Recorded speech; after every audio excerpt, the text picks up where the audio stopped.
Hello guys, finally मी जाते 2026च्या माझ्या first ट्रिपवर आणि मी फर्स्ट टाईम गोव्याला जाणार आहे. So I am very excited. आणि ते मी दाखवत होते की मी किती एक्सायटेड. आणि लेक्सी मला परेशान करत होती कारण तिला समजलं होतं की आम्ही आता गोव्याला जाणार आहे.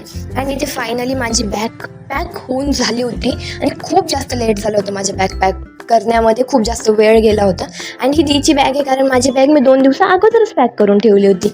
आणि रात्री 1 वाजता मी डाएट कोक घेतली. आणि मी डाएट कोक घेते म्हणजे मी डाएटवर आहे असं अजिबातच नाही. दुसऱ्या दिवशी उठल्यावर सर्वात अगोदर मी चहा घेतला because I am tea lover of course. त्यानंतर मी गेले शॅडोची थोडीशी मसाज वगैरे केली कारण त्यालाही समजलं होतं की आम्ही जातो आहे. आणि तो थोडासा ना सॅड वाटत होता.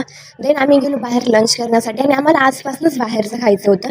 माहिती आहे समोर आम्ही 3-4 दिवस बाहेरचं खाणार आहे, बट तरीही आजपासून स्टार्टिंग आम्ही इथे पनीर पराठा ऑर्डर केला होता आणि त्याच्यामध्ये पनीरपेक्षा जास्त आलूच होते.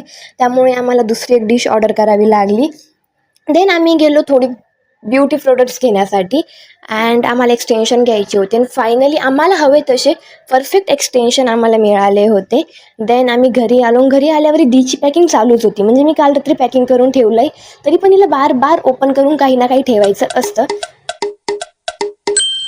आता आम्ही निघालो गोव्यासाठी. Let's see what all happen in Goa and on a road. Thank you for the watching. See you in next blog. Bye bye.